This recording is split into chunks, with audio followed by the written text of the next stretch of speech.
So, what tools should you be using to hold your vendors accountable?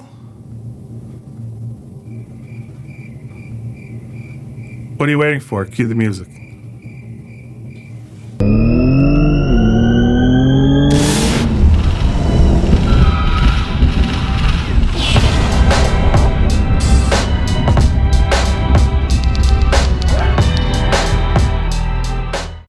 Now that we've discussed what vendor accountability is, let's discuss some of the tools we use to hold our vendors accountable. Now, before I get into that, you're going to notice that I'm going to use the word "our" a lot. That's because I don't identify as a vendor. I identify with the dealer. Our job is to hold vendors accountable and make sure we're getting what we deserve for our marketing dollars. I'm on your team.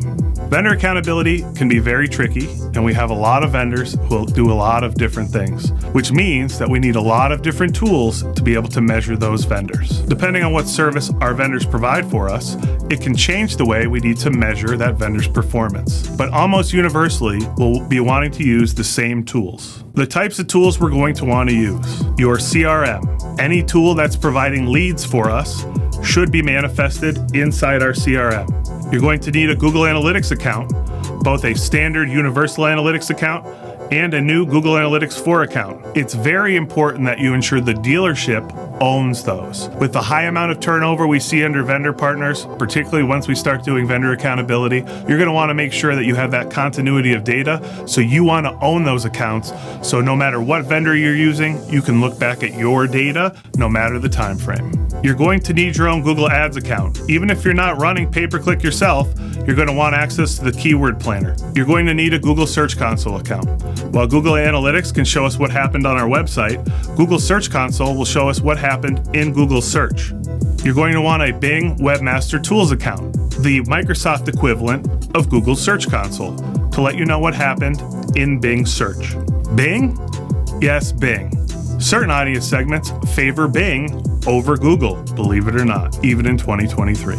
You're going to want a spreadsheet program, either Google Sheets or Microsoft Excel, so we can look at our data in a sensible manner. You're going to want Looker Studio, formerly Google Data Studio, or some other dashboarding tool to be able to pull all your data into one place to look at data in context.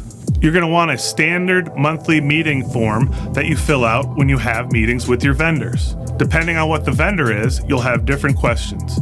You can find these for free at thinkbetter.marketing. And if you're using any call tracking, you're going to want access to the call tracking dashboard so we can see what lead sources have been providing us calls. Now that we have access to all those free accounts, it's crucial that we link them together where we can to further provide context. At a minimum, you're going to want to connect the following: your Google Analytics account and your Google Search Console account, so you can tie what happens in Google Search to the actions people take on your website. Your Google Ads account to your Google Analytics account to see what actions people that you're paying per click for take once they reach your website. Your Google Ads and your Search Console account, so you can look at the paid and organic report and ensure that you're not bidding up words you already rank strongly organically for, and to find new SEO keywords for your provider to write content that you're already paying for. So once we have access to all these accounts and have them all linked together, we're ready to start measuring our vendors. First up, third-party inventory providers like AutoTrader, Cars.com, and Car Gurus. See you next week.